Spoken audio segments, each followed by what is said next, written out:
alihi wa sahbihi wa man wala la haula wa la quwwata illa billahil aliyyil azim. Alhamdulillah kita dapat dipertemukan kembali oleh Allah Subhanahu wa taala di tempat ini dalam rangka Triwulan Kosmik. 3 bulan yang lalu di mana? Di sini ya Bu ya? Di sini. Alhamdulillah booking tempat ini sebenarnya sampai jam 4 ya Bu ya? Seperti, tapi di jam 4 ya, ditulis. Baik, nggak apa-apa, sampai jam 12 nggak apa-apa. Ibu sekalian yang dirahmati Allah, terima kasih atas undangannya dan terima kasih juga atas kedatangan ibu sekalian yang datang dari berbagai organisasi yang terkumpul dalam Kosmik yang saya kira sekarang anggotanya hampir 50 anggota ya Bu ya? Hampir 50 ya, ini luar biasa. Ngumpulin organisasi ini paling angel Bu, paling susah ya. Tapi bersyukur karena kesadaran kita yang meyakini bahwa berjamaah itu lebih baik daripada sendiri-sendiri ya. Sampai dalam sholat juga demikian ya. Bahkan sampai Nabi juga pesan, kalau kita hidup sendirian akan mudah diterkam oleh syaitanir. Bener gak sih Bu? Betul. Iya. Tapi kalau kita hidup berjamaah, sulit setan mau nyerbu kita. Kita serba malu ya Bu ya. Kalau kita berjamaah begini, ingin melakukan sesuatu, izin apa Bu? Malu ya Bu ya. Nah makanya kalau berjamaah terus itu insya Allah setannya juga akan apa? Kabur, ya, lari. Irit-irit ya. Sebab itu dalam hadis dikatakan seekor kambing yang hidupnya sendirian akan mudah diterkam oleh Sri. Mbak Sri apa? Sri.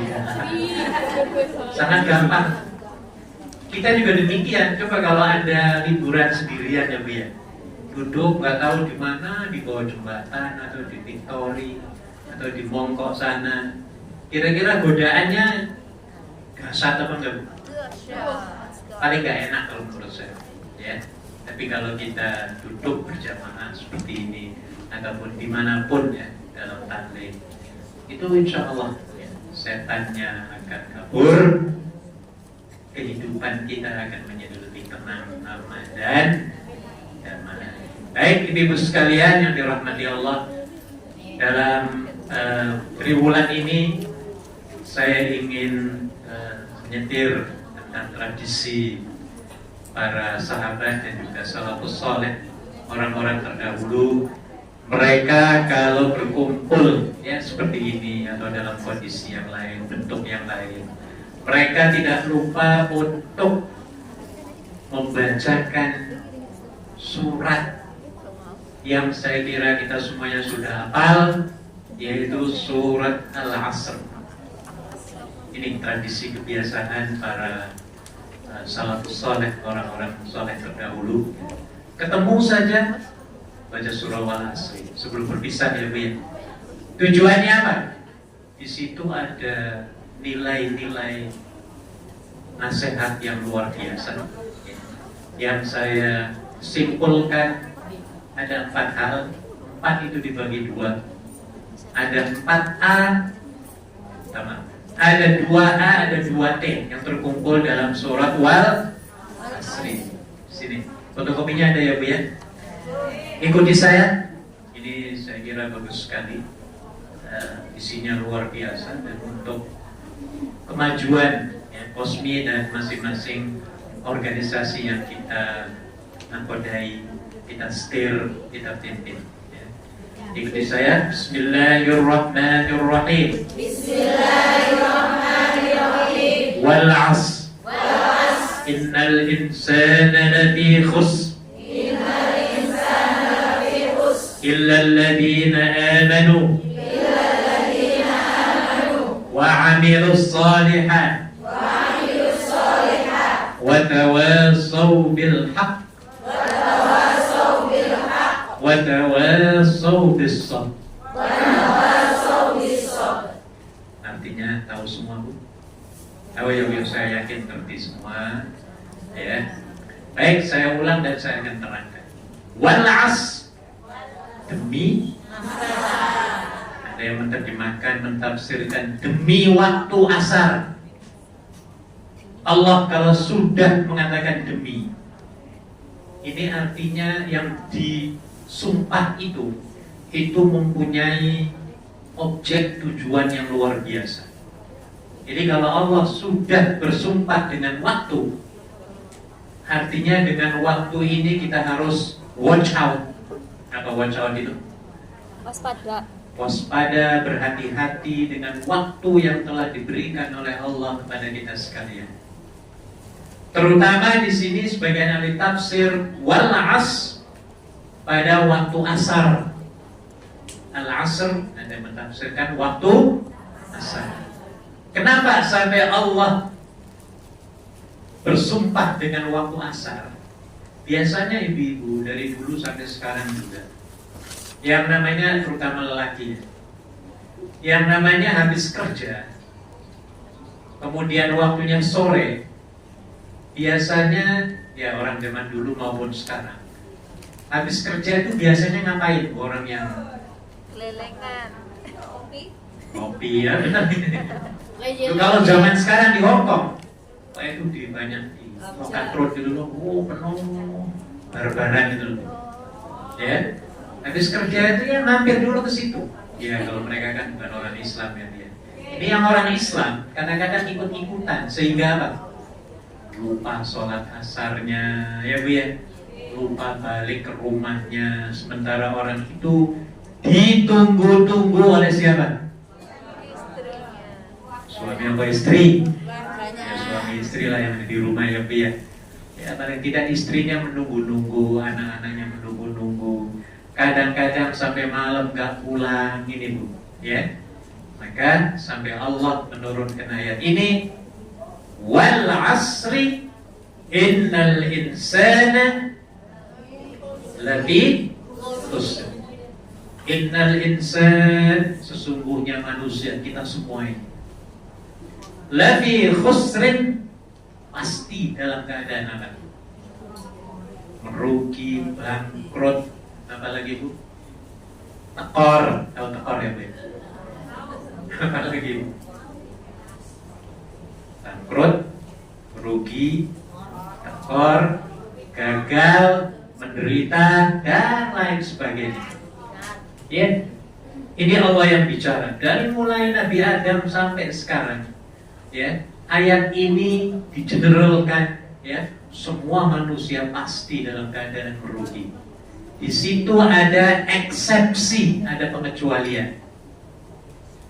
Ya, selanjutnya kalau kita tidak mau merugi atau bangkrut atau dibangkrutkan, maka di situ ada 4 eksepsi, 4 pengecualian.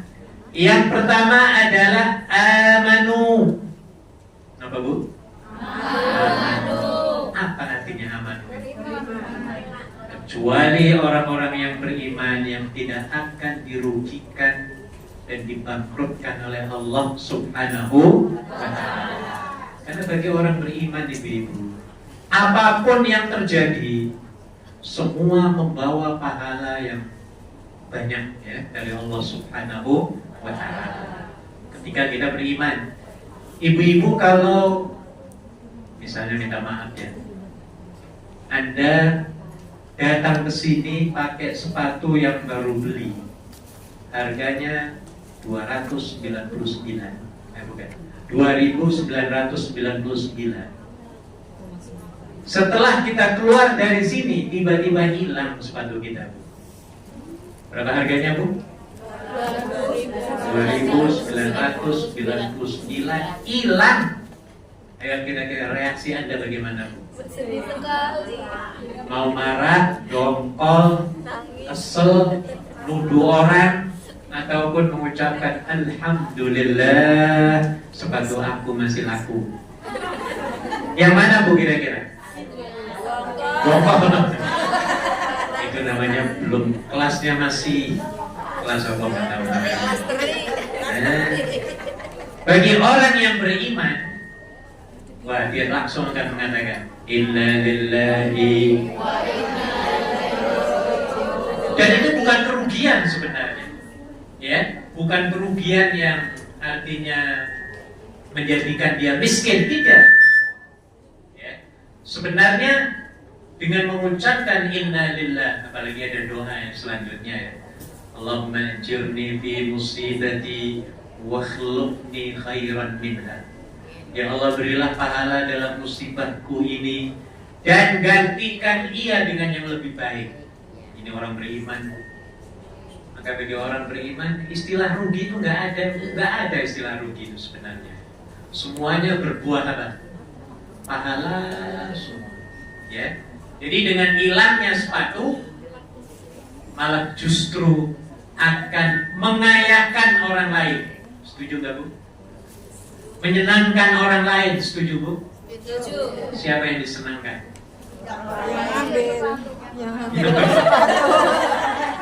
Yang nyuri sepatu ya Bu ya? Iya. Yang nyuri sepatu kalau dia jual sepatu itu untuk anak-anaknya, berarti kita telah banyak memberikan kegembiraan kepada mereka ya Bu ya. Pahalanya banyak sebenarnya kalau kita ikhlas ya Bu ya.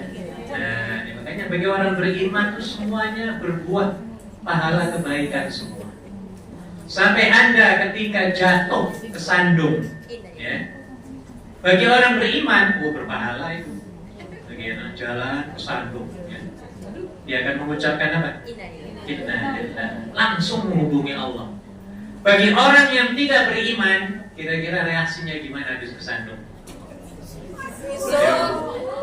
Wah, kurang ajar siapa yang masang batu di sini, mesti ini akhirnya sudah dongkol, akhirnya suuzon, nuduh orang lain ya Bu ya.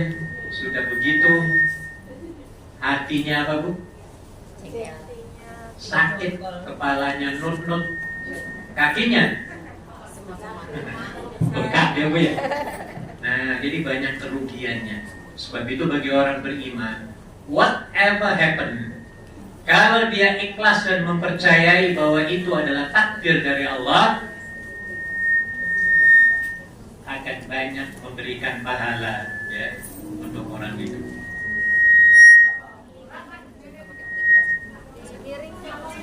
Di sini. Ini suara ini apa suara ini? Nggak tahu, bisa cari.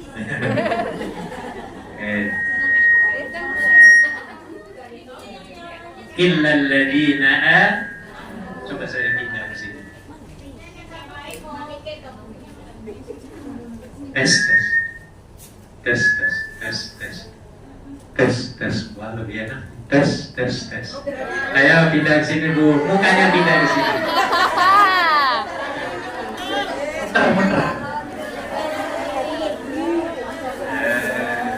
Alright. Bisa melihat saya sambil duduk? Jadi ini keuntungan orang-orang yang beriman. Mari kita lihat pengaruhnya. Orang beriman itu pengaruhnya apa sih?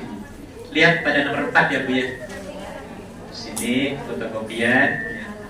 Pengaruh ataupun peran iman yang kita miliki. Apa pengaruhnya? 1. Sumber ketenangan. Orang beriman rileks aja semuanya Bu. Enak sebab udan kehujanan, alhamdulillah. Dingin kedinginan, alhamdulillah. Topan ketopanan, alhamdulillah semua. Paling enaknya orang jadi beriman ini. Iya. Paling indah sebenarnya. Cuma masalahnya kadang-kadang setannya ya Bu ya, royok kita ini ya. Akhirnya kita kesel, mangkel, apalagi Bu, jengkel, dongkol, macam-macam ini ya. Jadi ini pengaruh iman. Kalau Anda ingin tenang hidup di Hong Kong atau dimanapun, top up iman kita kepada Allah Subhanahu wa Ta'ala. Kita tingkatkan keimanan kita ya, dan hadirkan Allah wherever and whenever you are.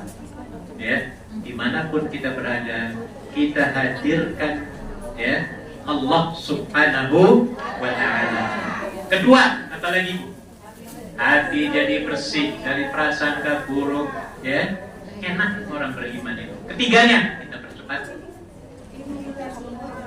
Imunitas menguat. Iya. Apa imunitas itu? Apa imun itu? Kekebalan. Orang beriman itu paling kebel.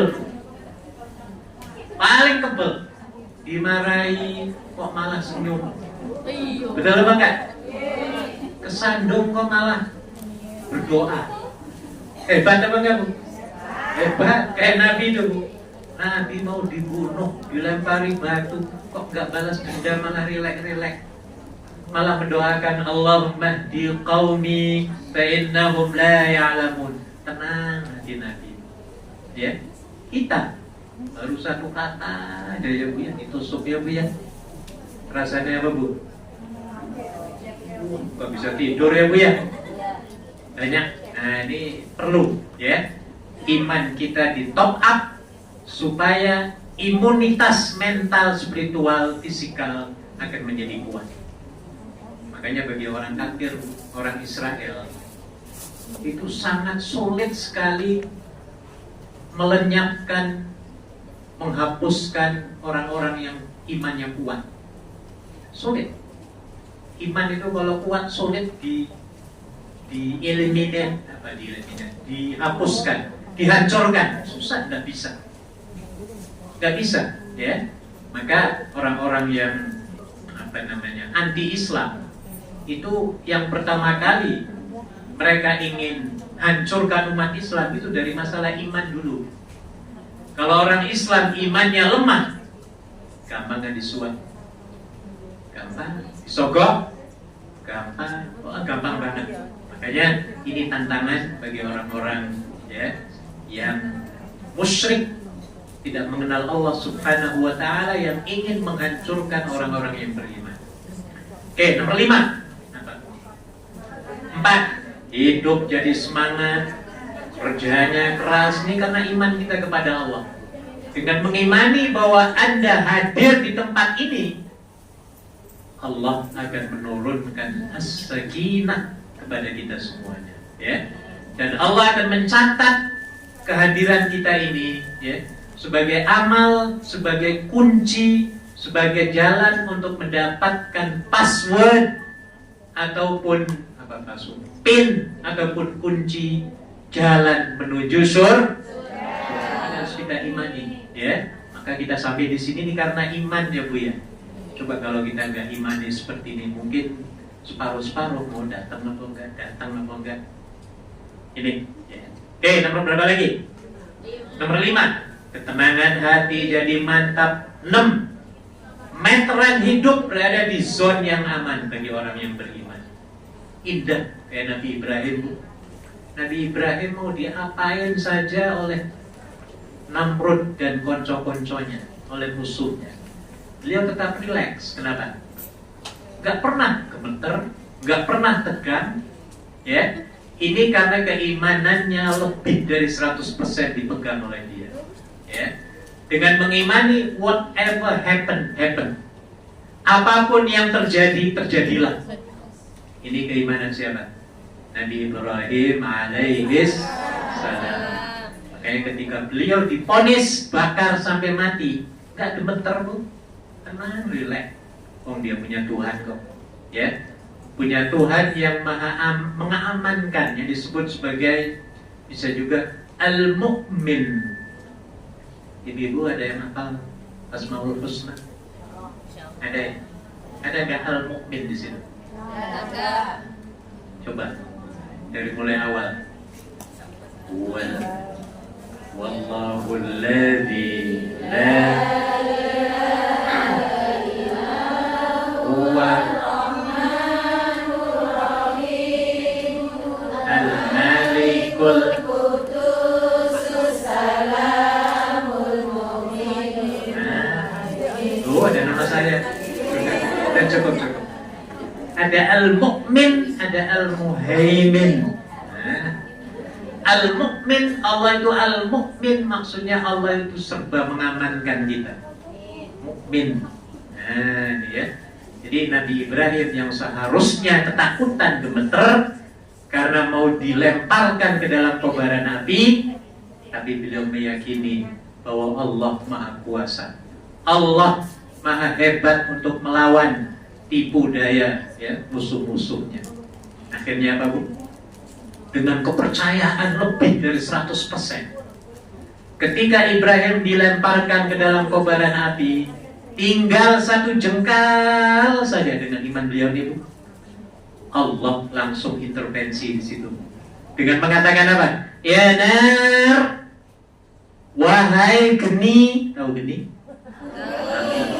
Api. Jadi Allah yang mengatakan kepada api, bukan Ibrahimnya, tapi siapa? Allah. Tinggal sejengkal aja sampai ke kobaran, ya. Allah berfirman kepada api, ya nar kuni bardan. Ada yang apa? Wassalaman ala Ibrahim dalam surat Al-Anbiya. Ya nar kuni bardan wassalaman ala Ibrahim.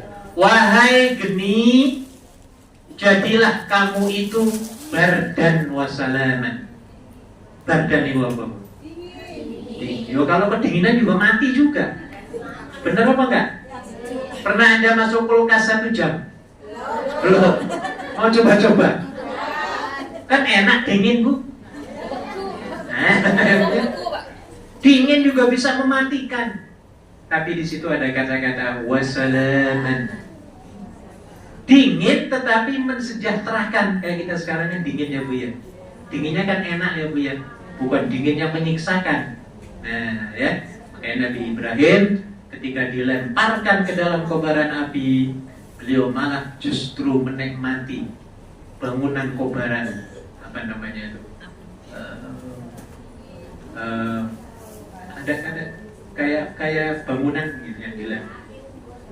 Api unggun ya, Bu ya. Malah justru dia enakan di situ, ya, seolah-olah beliau berada di hotel bintang 5-7 bintang 10 mungkin. Enakan, bahkan dalam satu riwayat nggak mau keluar Nabi Ibrahim sampai 40 hari. Kita Bu? 40 hari nggak mau keluar, enak di situ ya, Bu ya. Ini karena intervensi Allah bagi orang yang beriman, ya. Maka keimanan kita harus diperkuat ya, Bu ya. Harus di top up terus setiap saat, di upgrade, ya, supaya Allah senang dengan kita. Dekat dengan Allah, enak kehidupan kita. Jangankan dekat dengan Allah, dekat dengan Pak RT aja enak apa enggak, Bu, di kampung? Enak. Dekat dengan apa yang bantuan? Dekat dengan kepala desa, dengan Pak Camat, dekat dengan orang-orang besar ya, Bu ya, enak. Apalagi dekat dengan Allah Subhanahu wa Ta'ala, pasti akan dapat banyak fasilitas diberikan. Nah, seperti itu, dekati Allah terus dengan memompa, mengupgrade iman kita kepadanya. Ya, Allah senang, hidup kita juga senang, Bu. Setuju nggak, Bu? Radiyallahu anhum wa radu'an. Dalam surat apa itu? Surah Al-Bayyinah. Radiyallahu anhum wa radu'an. Dzalika liman khasyiya rabbah. Allah senang, hamba-hambanya juga senang. Allah ridho, kita juga ikut ridho. Ridho itu apa artinya?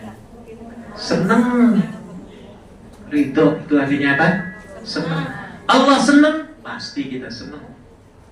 Jangankan Allah, majikanmu saja ya, Bu ya. Anda punya majikan senang banget dengan panjenengan. Panjenengan dia betah apa enggak, Bu? Betah apa enggak? Sebaliknya kalau majikannya murka, marah-marah terus, gebrak-gebrak meja terus, Bu, betah apa enggak, Bu? Wah, langsung mempak-pak barang pulang. Betah ya, Bu ya? Nah, maka senangkan Allah, senangkan majikan, ya, dengan cara apa? Amar ma'ruf, kita kepada Allah Subhanahu wa ta'ala. Tadi nomor berapa, Bu? Kita percepat. 7. Keseimbangan hormon jadi netral, enak artinya, ya. 8. Simponi hidup jadi harmonis. 9. Keserasian tubuh jadi wajar. 10. Kesedihan jadi hilang dikarenakan iman. Makanya orang beriman selalu happy, Bu. Kalau sudah happy, sehat. Kalau sudah sehat, panjang umur apa enggak? Sebaliknya orang yang dengki, tahu dengki, Bu? Apa dengkinya, Bu? Iri hati. Ya iri kok. Sirik itu apa? Sirik kali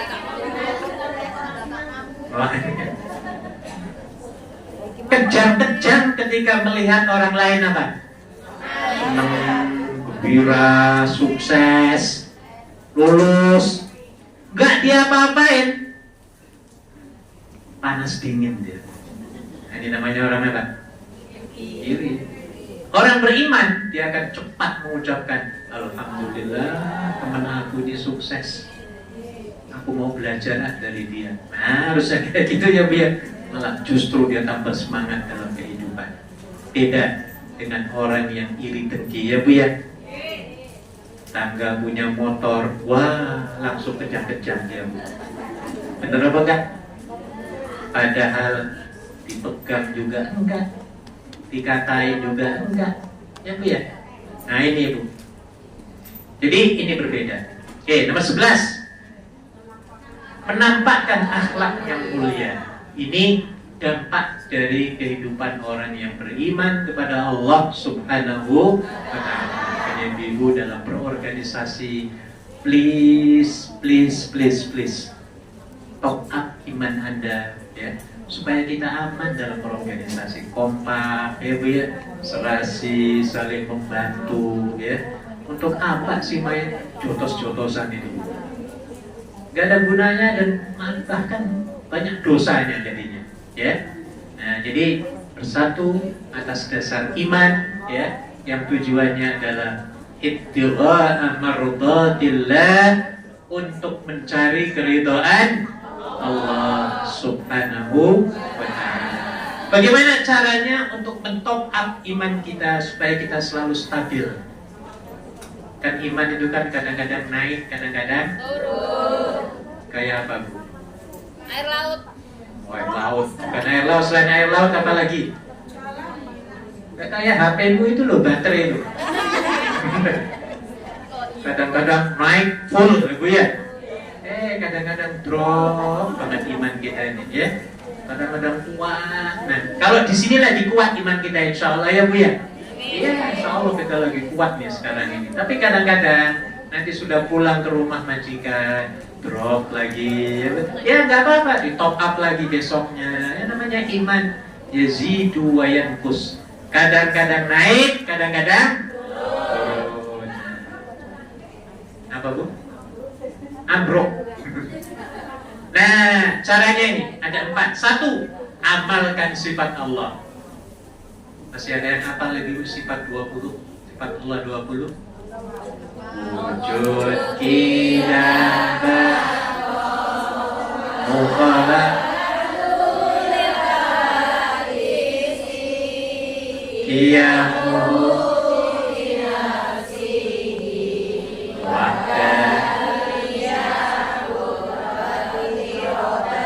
ilmu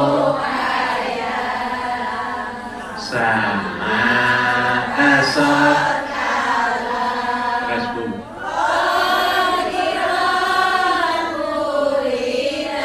terus mana artisnya?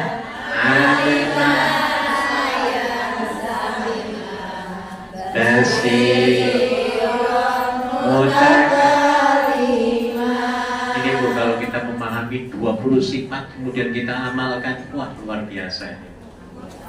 Allah itu wujud, memengang wujud.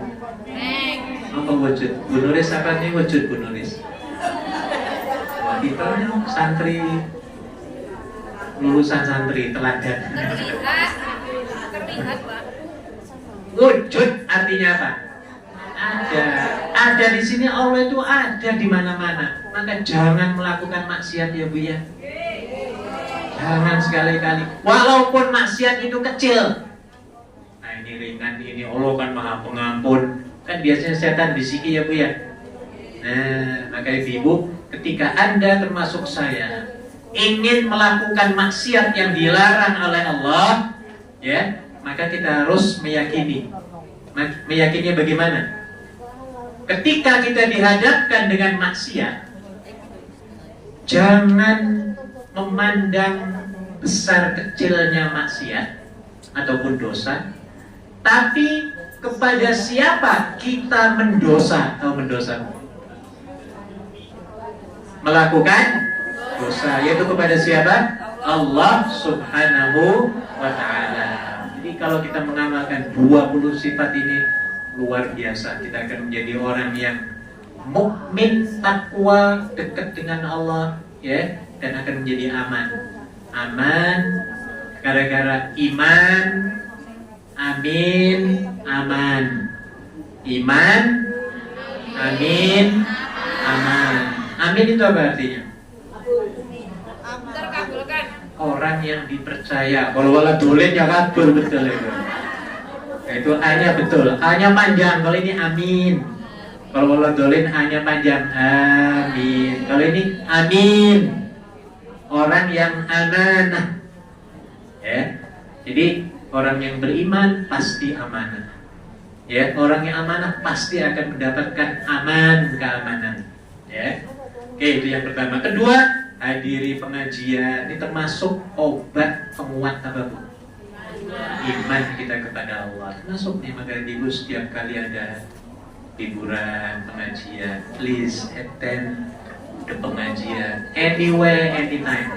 Ya Bu ya. Karena dengan begitu akan dapat memompa, mengupgrade keimanan kita kepada Allah Subhanahu wa ta'ala. 3, baca Al-Quran. Dan keempat apa Bu? Berapa kali satu malam Anda mengingat kematian? 5 kali. Mau tidur gitu loh. Pernah sih panjenengan Bu? Pernah nggak Bu? Ya Allah, aku kalau mati nih ngomong ipriwe, ya Allah, sokong, ngurus. Pernah nggak kayak gitu Bu? Pernah. Oh itu bagus itu Bu. Bagus itu. Apa? Sering. Yang sering lebih bagus. Tapi kurang satu. Kata Nabi, jadilah Anda menjadi akyas. Jadilah Anda menjadi orang yang smart, bijak. Ketika ditanya, apa itu smart, bijak ya Rasulullah? Nabi menjawab, orang yang selalu mengingat kematian dan bersedia mencari bekal untuk kematian. Jadi ada bekalnya itu, jangan sekedar nginget ya Bu ya, tapi harus mencari bekalnya untuk sang apa? Kematian. Itu orang paling hebat kata Nabi. Ya, hebat. Kenapa? Karena keyakinan dia, ya, kehidupannya itu akan berapa juta tahun yang akan datang sudah dipikirkan. Nah, sementara orang yang tidak beriman, mereka hanya memikirkan kehidupan di dunia ini yang sangat-sangat sementara nikmatnya. Ya. Yang kedua, amilus sholihat. Apa sih amilus sholihat itu artinya? Dan beramal soleh. Amilu, amal itu artinya kerja. Sholihat apa artinya? Beramal soleh. Baik dan maksimum. Ya, kerjanya maksimum, kerjanya sampai tuntas. Itu disebut sebagai amilus sholihat. Orang yang kerjanya mempunyai itu nomor 1 ada itu ya. Kerjanya kerja keras, kerja cerdas, apalagi kerja ikhlas, kerja sampai pasti Bu hidupnya akan tenang, bahagia, dan gak akan rugi. Ya, Anda bekerja di rumah majikan menggunakan 4 AS dalam bekerja. Jadi 4 AS apa? Kerja keras, AS itu maksudnya di ujungnya itu AS. Kerja keras, kerja cerdas, kerja ikhlas, kerja sampai Allah seneng, majikan juga seneng. Kalau kerja jangan separuh-separuh ya Bu ya. Jangan seperapat-seperapat, tapi kerjalah semaksimum mungkin ya. Kayak kalau ibu disuruh ngepel lah yang sampai apa Bu? Inklong. Nah, ya Bu ya. Disuruh nyuci piring, cucilah piring paling. Disuruh nyetrikalah paling. Disuruh masak tom yam, masaklah tom yang paling. Disuruh bikin kopi, bikinlah kopi yang paling manis. Wah, bisa diabetes. Paling panas. Serba enak. Nah, jadi orang yang kerjanya kayak gini disukai Allah, disukai orang-orang. Ini. Oke, bagaimana caranya mengamalkan amal solehat ini supaya kita nggak rugi di dunia ini, di Hongkong ini atau dimanapun? Satu, kita ulang, kerjanya harus keras. Apa lagi? Cerdas. Apa lagi? Ikhlas. Apa lagi? Nah, kedua, gemar menyenangkan orang lain. Nah, ini penting banget Bu. Anda aktif dalam organisasi. Sebenarnya fungsinya itu adalah menggembirakan orang lain, berkhidmat, memberikan jasa kepada orang lain. Dalam sebuah hadis dikatakan, idkhalus surur fi qalbil mu'min shadaqah. Memasukkan, memberikan kegembiraan kepada hati seseorang sebenarnya disebut sebagai sedekah. Maka itu jangan sekali-kali mengecewakan orang lain yang lihat. Sebaliknya, yang kita ucapkan harus yang mendamaikan saja, harus yang menyenangkan, mengademkan, apalagi menggembirakan, memotivasi, menginspirasi, menyemangati, ya Bu ya. Jangan sebaliknya kata-kata yang kotor dan jijik. Kenapa? Karena kata-kata yang baik, Ibu, akan dapat memberikan tenaga positif elektromagnetik kepada pendengarnya. Setuju apa enggak Bu? Saya ngomong kayak gini nih Bu, itu enggak tahu lah Ibu reaksinya ada perubahan dalam hati kita enggak Bu, atau berpikiran Bu? Lebih enak mana sebelum mendengarkan saya dengan sedang mendengarkan ini Bu? Kenapa? Karena yang didengar itu kata-kata yang positif, kata-kata yang baik. Maka dalam Al-Quran sampai disebut, ya, kalimatun thayyibah sebagai kalimat thayyibah, kata-kata yang baik akan dapat memberikan gelombang tenaga positif kepada kita. Walaupun suara saya bukan seperti Pak Bung Karno ya Bu ya, tetapi dengan mendengarkan itu insya Allah ya, kita semua akan menjadi semangat dalam hidup ini ya. Tiga, penampilan yang menyenangkan ternyata ini akan dapat menggembirakan orang, dan itu dianggap sebagai sunnah. Seperti yang Anda tampilkan ya, pakaian begini nih Bu, ini menyenangkan orang. Jangan berpakaian yang serba apa?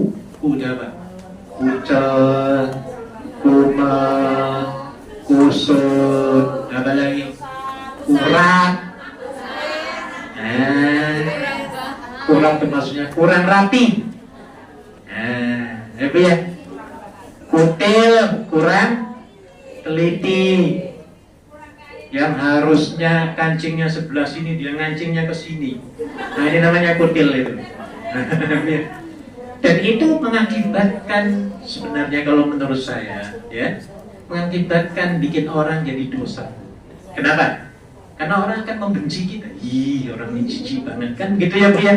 Orangnya orang kampung mana nih kok yang ini pakaiannya. Jadi memberikan apa itu? Negative thinking. Kalau sudah memberikan negative thinking, kita yang berdosa loh sebenarnya. Iya.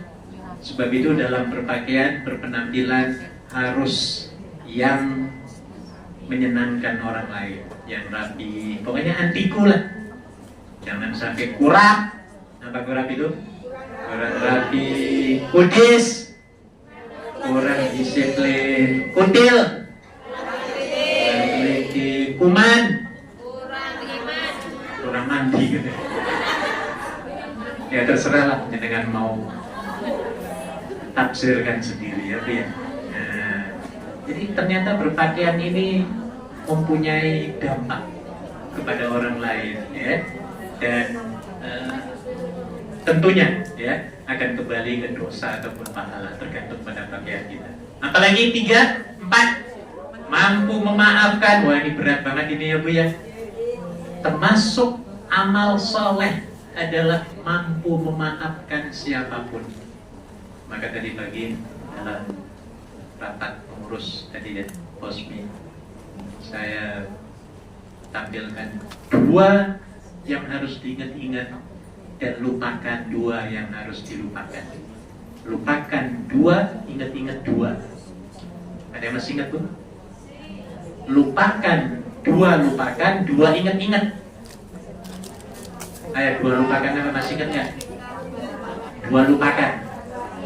Lupakan kebaikan kita kepada orang lain dan lupakan kesalahan orang lain kepada sanggup pembuatan Bu. Tujuannya bagus loh. Melupakan kebaikan kita kepada orang lain supaya ikhlas kita tuh sebenarnya. Nggak usah diungkit-ungkit lah. Karena kalau memberikan sesuatu dengan mengungkit-ungkit, itu sampai dalam surah Al-Baqarah dijelaskan ya. Iya, itu sangat buruk sekali akhlak. Ya, bahkan berkata yang baik lebih baik daripada memberikan sedekah yang bertonton tapi diikuti dengan kata-kata yang menyakitkan dan mengungkit-ungkit. Makanya kalau sudah kita lakukan semuanya, sudahlah, nggak usah diingat-ingat ya Bu ya. Iya, katakan saja, kurelakan dikau pergi. Jangan ingat-ingat ya Bu ya. Nah, itu namanya ikhlas. Nah, ini ya. Oke. Kemudian tadi lupakan, ingat-ingat 2, ingat-ingat, masih ingat Bu? Iya. Ingat-ingat kebaikan orang lain kepada kita dan ingat-ingat kesalahan kita kepada nopo tujuannya nih Bu. Ingat-ingat kebaikan orang lain kepada kita, tujuannya nopo nih Bu?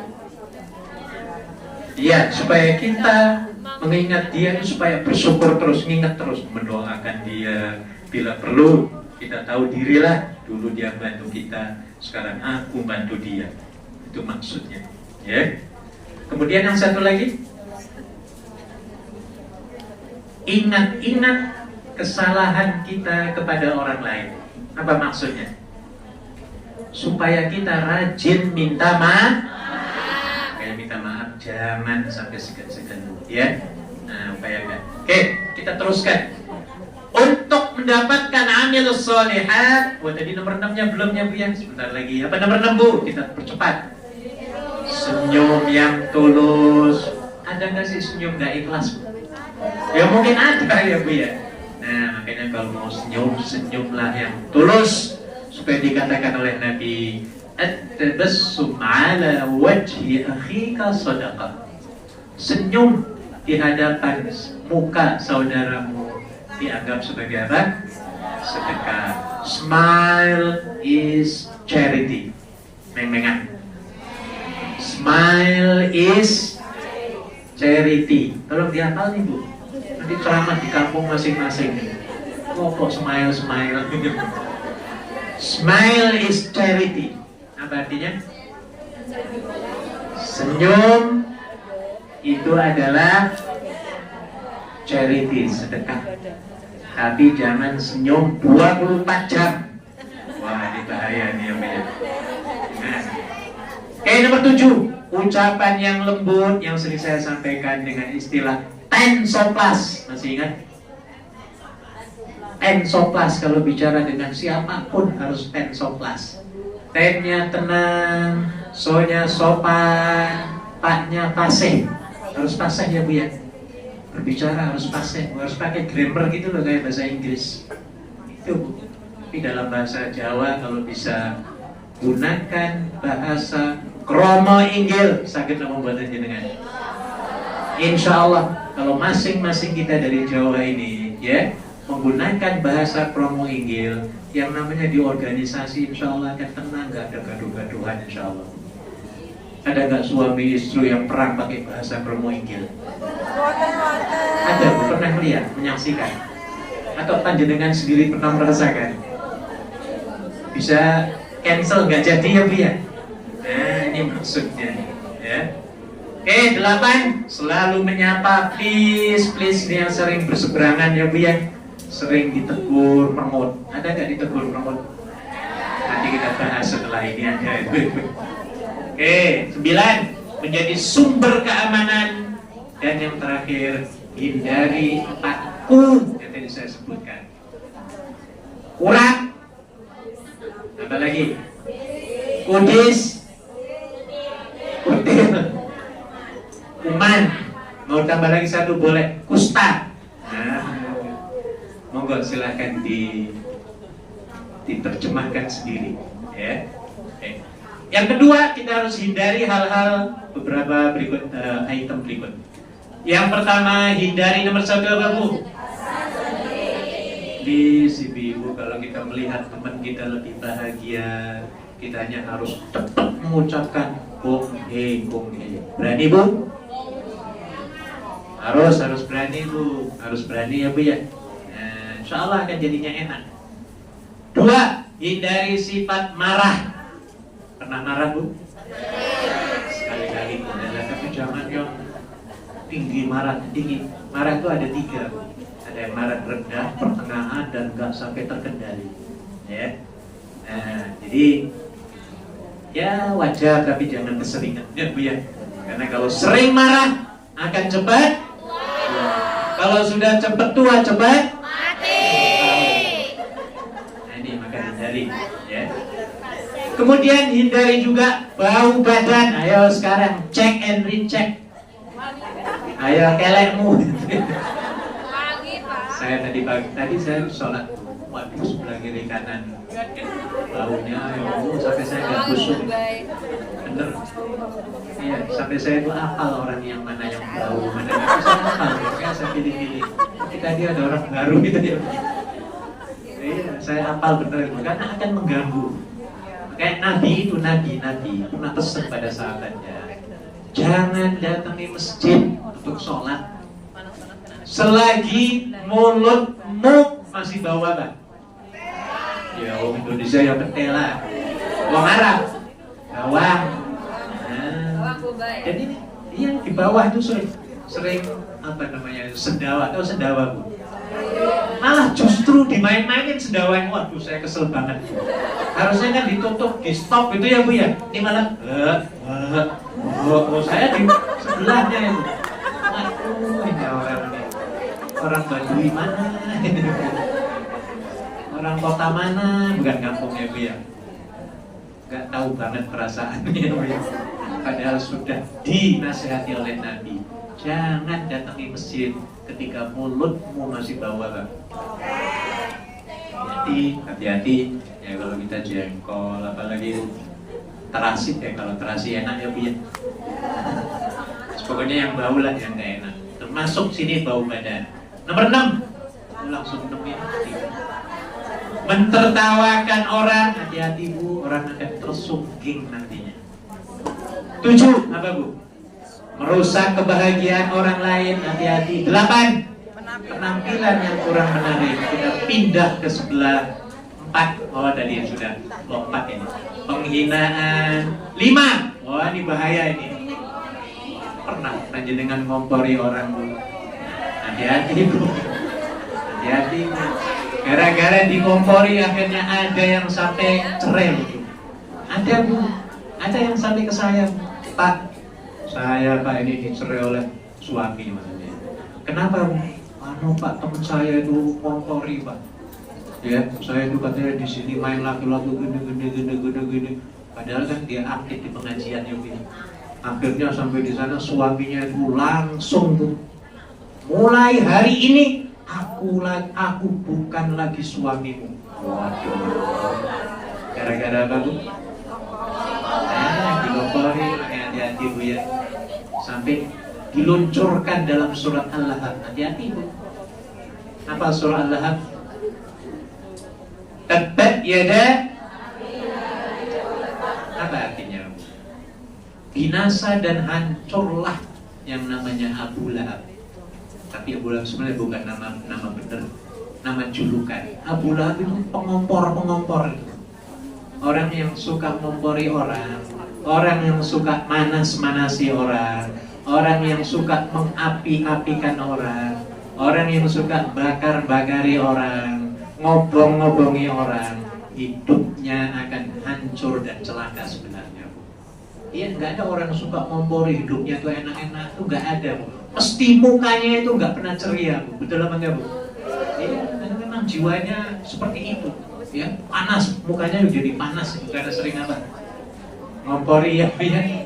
Maka dijelaskan tabat yada Abi Lahabin wa tab. Nah, ini ya.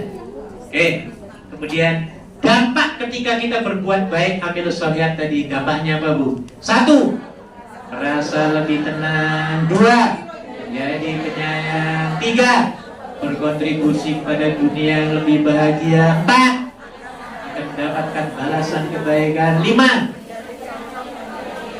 enak banget sebenarnya, Bu ya, tapi setannya itu, Bu ya, gangguannya. Oke, manfaatnya apa sih amilus sholihat itu? Ada 5. 1, mengatasi stres yang dialami. Ini, Bu, orang yang amilus sholihat itu karena dia positive thinking, jadinya enak, nggak perlu stres, ya. Ini manfaatnya. 2, apa, Bu? Memperkuat hubungan sosial dengan teman-teman. Ini akibat amilus sholihat. 3, memperbaiki kesehatan tubuh, jelas banget, jelas. 4, memberikan efek domino atau timbal balik pada lingkungan. Apa maksudnya di sini, Bu? Kalau Anda orang yang sering berkontribusi dan selalu memberikan kebaikan kepada orang lain, pasti orang lain akan memberikan kebaikan kepada Anda. Saya kasih contoh, mungkin saya pernah memberikan contoh ya. Saya misalnya tinggal di lingkungan 5 tetangga nih. Saya di tengah-tengah, Bu, ya. Di apa itu? Dilingkungi oleh 5 tetangga. Yang 5 tetangga ini semua orang yang nggak benar semua, Bu. Yang satu perampok, sebelah kirinya apa? Pembunuh, belakangnya maling, begal, terus pokoknya yang jahat-jahat semua. Tapi kalau kita yang baik semua dengan mereka, baik itu maksudnya apa? Kita punya program, ya. Saya punya program nih. Aku kalau setiap hari Jumat mau ngasih hadiah pada mereka, ya, masakan lah ya, Bu ya. Jumat sore atau Jumat malam, ya. Jumat ini aku punya program mau ngirimin bakso kepada semua 5 tetangga ini. Jumat depan ngirimin apa, Bu? Jangan bakso lagi. Jawa Timur apa? Rawon, ya. Jumat depannya lagi dawet, ya boleh. Jumat depannya lagi nasi goreng. Coba, Bu, dampaknya, Bu. Kelima tetangga saya ini, mereka akan berbuat baik, akan jaga saya apa enggak, Bu? Nah, mereka pasti enggak berani akan ganggu saya, Bu. Kenapa, Bu? Nah, ini karena efek domino namanya, ya. Efek berbuat baik pasti nanti akan kembali kepada yang baik. Maka dalam surat Fatir ayat 43 tadi yang baca Bu Endang, ya. Mana Bu Endang ada ya? Ya, Bu Endang tadi saya suruh baca pagi surat Fatir, ya. Wala yahiqul makrus sayyi illa bi ahli. Rencana orang yang jahat itu terhadap kita akan pulang kembali kepada orang yang berbuat jahat, merencanakan itu. Nah, ini maksudnya gitu. Jadi efek domino kebaikan, kita akan terima kebaikan juga dari orang lain. Oke. Tadi sampai di mana efek domino nomor berapa? Nomor 5 sekarang, melindungi diri dari pengaruh negatif. Apa akibat fatal dalam keburukan yang kita lakukan? Ada 7, Bu. 1, orang akan sulit memaafkanmu yang kedua kalinya. Benar nggak sih, Bu? Iya, pertama kali salah ya memang dia berani memaafkan. Tapi 2-3 kali salah terus, nyakiti terus, saya kira-kira sanggup gak memaafkan, Bu? Angel lebih ya. Dua, hilangnya kepercayaan. Tiga, wajahmu tak ingin dilihat orang wis rasane apa yang mau muntah aku melihat orang ini. Nah, kayak mana lo Bu istilahnya? Betul nggak Bu? Pernah kan panjenengan ngomong kayak gitu? Aku nggak mau lah ketemu dengan orang ini. Kan gitu ya Bu ya? Nah, ini akibat dari melakukan keburukan ya, kebalikan dari amilus sholihah.